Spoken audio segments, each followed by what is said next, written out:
5, 4. I have a dream. Black men and white men, Jews and Gentiles, Protestants and Catholics. Always give your best. Never get discouraged. Never be petty. Always remember. Let's talk about getting spending and inflation under control and cutting your tax rates. There is no justification whatsoever for this outrageous and brutal act of aggression. Let us all take more responsibilities, not only for ourselves and our families, but for our communities and our country. Hello, my name is Rakia Smith. I'm a sales executive at WNBC TV in New York, the largest television market in the country. Had it not been for the efforts of the Office of Communication, Inc., of the United Church of Christ, also known as OC, Inc., I would not be where I am today. But more about me later. You may be asking, what is OC, Inc., and how does it relate to the United Church of Christ? To understand this unique relationship, we need to step back to an earlier time, when the nation was torn apart over the struggle for civil rights. 1963 was a very traumatic year in Jackson. It was a part of several traumatic years because this was the time that the system was being most challenged. There was no coverage of the African American community except crime. The African American community simply didn't exist. Ownership of media is a civil rights issue, and programming is a civil rights issue because minorities were not around when those licenses were first given out, those broadcast licenses. There was such a terrible situation in Jackson, Mississippi with WLBT. Black people were never addressed by their first names and titles. They were not allowed to get on the air and talk about the civil rights movement, which was going on then, and the civil rights laws which were up before Congress. I could give an instance when sorry cable trouble signs would be put on, and Thurgood Marshall or Martin Luther King might have been on national news, and you could recognize that's Martin Luther King. Suddenly there would be cable trouble. The Citizens Council at one point had congratulated this station for deleting national civil rights news. It had a KKK bookstore on the property, and it discriminated terribly against blacks. It was the NBC outlet. It's the most powerful station in the Mid-South. Somebody really had to do something about this, and we had the capacity to do it and the necessary techniques which nobody else had. Taking on a television station's license was something no one had ever done. The risks were high. To spare the United Church of Christ expensive legal battles, Dr. Everett Parker, the church's executive director of the Office of Communication, created OC, Inc. as a separate not-for-profit entity. Its purpose? To defend the airwaves as a public trust and to ensure that all segments of society had access to media outlets. From the beginning, OC, Inc. found itself embroiled in controversial issues of social and racial justice. I think that churches, being strong moral leaders, have a role to play here, and certainly Everett Parker and his colleagues played that, and you have to commend the courage of the church people who did this in Jackson, Mississippi. They were subject to some danger, and they really acted very bravely. Here were a bunch of largely Northerners coming in, saying that the local television station was going to have to serve everybody. The Office of Communication was up against one of the biggest, most prestigious communications law firm in the country. I had been to many communications lawyers asking for help, and they all told me why we couldn't do this. So Orrin Judd and I decided that if we were going to monitor, it had to be by white people. So the Hendersons recruited all the people. I trained them in monitoring. I never learned the names of any of them. I don't know a single one of them. Gordon Henderson was chairman of the Department of Political Science at Millsaps College. Gordon asked my husband and I if we would be interested in loaning out the use of our house, which was in North Jackson suburbs. We had people who would come to the house at 5 o'clock in the morning. They would stay, several hours, and then other people would come. So there were people going and coming all day. Everett had done an enormous job working with people in Mississippi, and all of the, for example, his gathering of a log for a solid week of what was being broadcast there and what was not being broadcast. I was mightily impressed with what came out of that study. We decided we would not follow FCC rules for bringing something before them because it would be impossible, because all of the federal regulatory agencies kept the public out of their business. The FCC would not grant standing, and what we did was, using the monitoring study, using our observation of the station, we filed what you would file if you went into a federal district court, because of course the commission sits in the position of a district court because you can appeal the commission's decisions to the Court of Appeals. Lamar Life was very confident they were going to win that. Of course they did. They had very good lawyers that they brought in here, and they maintained that they weren't discriminating against anybody and that they were doing a great job of operating this television station. WLBT tries to stay in touch with all aspects of our community life. We shape our program policy around this kind of information gathering and interpretation. Disappointed but not defeated, they took their evidence to the United States Court of Appeal. In 1965, in a decision by Warren Burger, held that the public does have standing, and went on to say that a newspaper can be operated at the whim of its publisher, but a broadcast station cannot. He's a public fiduciary, he's obligated to serve the public interest, and he's accountable to the public in his area. After several years of intense arguments, Justice Burger made his decision. It was one that would forever change the broadcast industry and solidify the role of the United Church of Christ as a leader in the struggle to defend the public interest in broadcasting.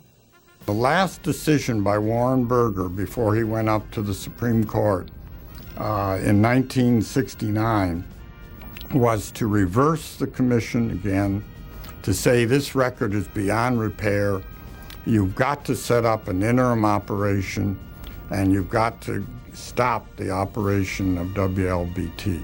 When they realized that you could take the license away from a TV station, when you realized that that great economic power could be lost because of the way you're treating black people, then it really had an impact.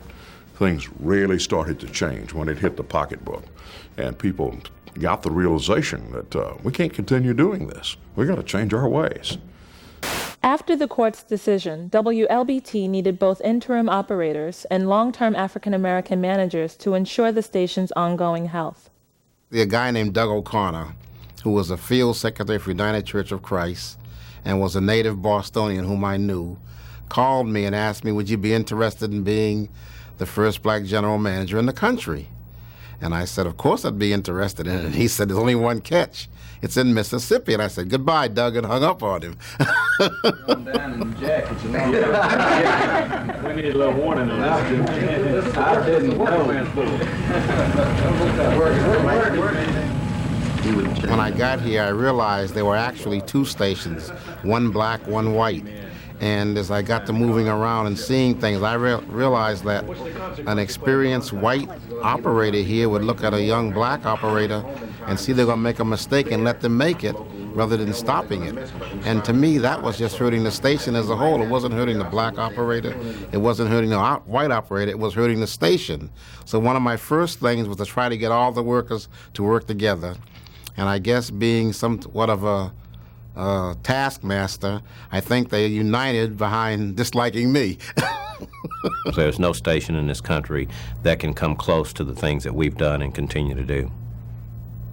And I can say that without any reservations whatsoever. We're the first station in the South and maybe in the country to have a black male anchor and a white female anchor on together. I'd say our greatest achievement has been our unrelenting and non-negotiable service to the community. And now, Frank Melton with the bottom line. Not one dime in additional taxes until this city and this county get their act together. At the same time, OC Inc. was at work on similar challenges in cities across the country. Texarkana constituted a television market that was physically and racially divided between two states, Texas and Arkansas. Some local citizens saw the economic disparities brought on by race and how biased television programming reinforced social inequities. We were looking for ways to make businesses and government more responsive to the community, in particular the minority community. So we were immediately interested in something that might change the television coverage that we had in Texarkana. Because the United Church of Christ had on staff an individual who was capable of analyzing broadcast logs, we had facts with which to speak to management about. It became apparent, I think, to KTAL-TV management that they needed to do something, that this was a situation escalating beyond their immediate opportunities to control it. So they asked to have meetings with us. The agreement that we reached with them, an agreement that was prepared with the assistance of the UCC Office of Communication, was one, A, that legally could stand. It was not an agreement that was simply cobbled together. B, it was an agreement that required that we get to know each other. It turned out that that was one of the most important things that happened, because suddenly for management, we were not a vague, threatening group which would pull the rug out from under their broadcasting program, but we were people who had some standing in all of the communities we represented. If broadcasters must be responsible to all segments of the community, then clearly hiring practices at all levels should reflect the community served. Simple? Not quite. After we won the WLBT case and had standing, the first thing we did was to petition the FCC to issue equal employment opportunity rules. And we filed that petition in '69 and fought it for 2 years, and they passed them. Those rules would not have been in effect for 30 years but for the consistent support and strong moral leadership of the Office of Communication. In Youngstown, Ohio, one woman who had her own TV show saw the need for training to equip black youth for substantive jobs in the telecommunications industry. She contacted OC Inc., and together the United Church of Christ and Margaret Linton Lanier took on a system that was entrenched and unresponsive. Black Broadcasting Coalition was born out of that desire to train black people to perform efficiently and get paid. Jim Mosley contacted Everett Parker, and let me tell you, that's when the action started. They sent PhDs from New York to Youngstown, put them up in a hotel for weeks in order for them to consult with us and find out what we wanted and help us write the proposals. And they stayed until the job was done. One of our demands were training of minorities on the college level in broadcast skills in coordination with Youngstown State University, which was paid for by the broadcast licensees. A part of our proposal, each licensee would hire throughout the broadcast industry on every level minorities, and that's what they did. As you know, the UCC has had a long partnership with the Commission in the quest for equal employment opportunity. For us, at its heart, it's a question of justice.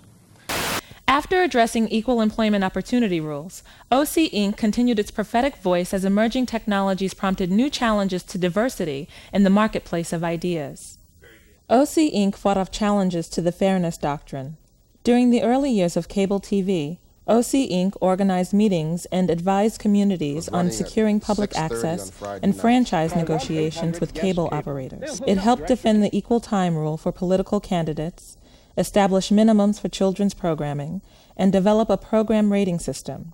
After the breakup of the Bells, OC Inc. helped create a consumer coalition to educate people about how to make the most of the services available to them. For a major religious organization to set out a social justice agenda around broadcasting media reform, I think it was and is highly unusual.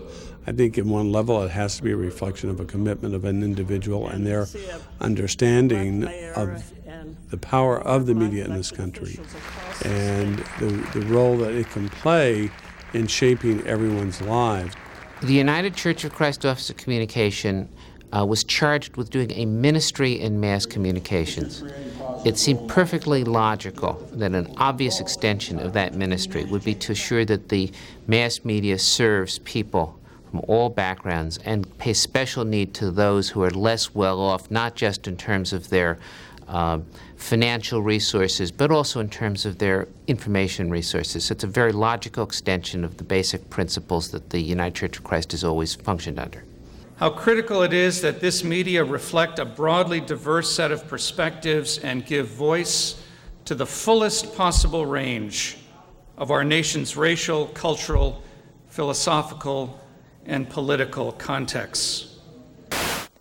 Everett Parker also helped promote diversity within the ranks of communications professionals through creation of the Emma L. Bowen Foundation for Minority Interests in Media.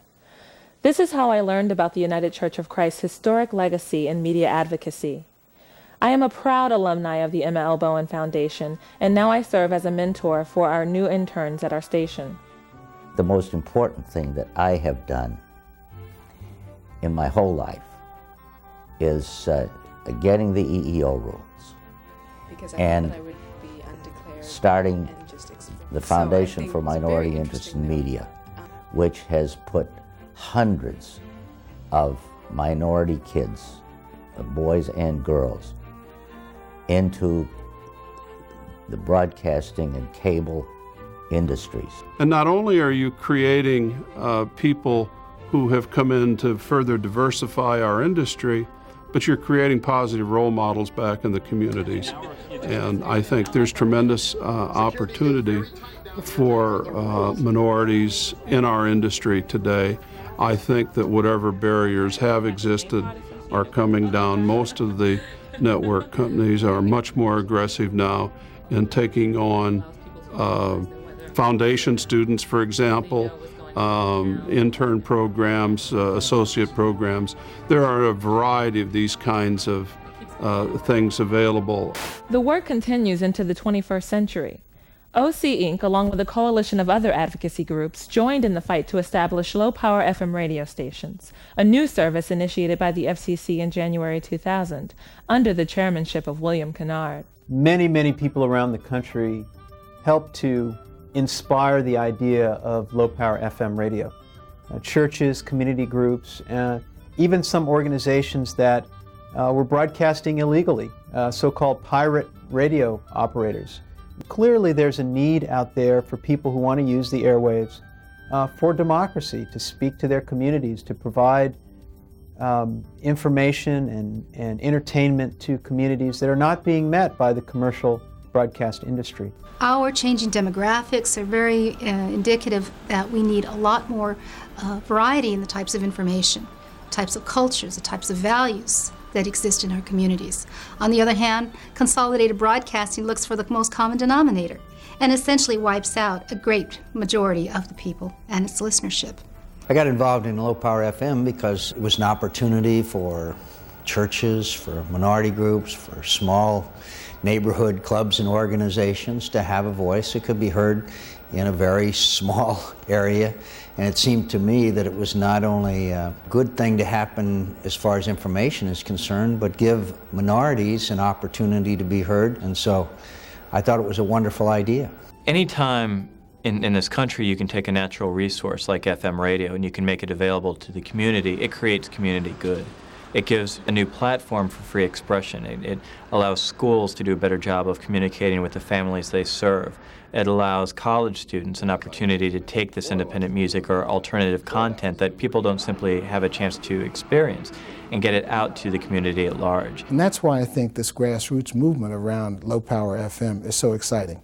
It represents a real departure from the traditional effort to sort of buy your way into media ownership. And it's a chance to let 1,000 flowers bloom. The emergence of digital technology, the consolidation of media ownership, the weakening of cross-ownership rules, and EEO guidelines, OC Inc. has a vital role to play in our nation's future as we continue to promote diversity, make information accessible to all, and give voice to the voiceless. As we move into the digital age, and Americans have access to more and more ways of getting news and information and entertainment and public affairs, it's very important that those fundamental principles translate into some of these new media. The most important, still unanswered question in the digital age is what responsibilities will the broadcasters have to discharge towards children, minorities, and others in our society in return for the digital spectrum which they have received. And that is why the church and everyone who cares about democratization of access to information is participating in an aggressive way in this debate. You can have 1,000 outlets, but if the inputs are only from 2 or 3 companies, then you don't have a diversity of ideas, you don't have a diversity of information. It is documented. There is less and less minority-owned telecommunications, radios, television stations than there have been in the past due to these mergers and consolidations. I don't think that's what America is supposed to be all about. OC Inc., the vision of Everett Parker and the commitment of the United Church of Christ has changed the way America sees itself. It is a proud and restless history, still not content, pressing on toward the future. I'm Rakia Smith. Thank you for watching. The United Church of Christ has set the example of fairness. I think it's doing a terrific service, not only directly for the people who were involved, but for the entire country. The one solid, faithful, always there contender for the public interest. In Washington, it's a brand name, and it stands for racial justice.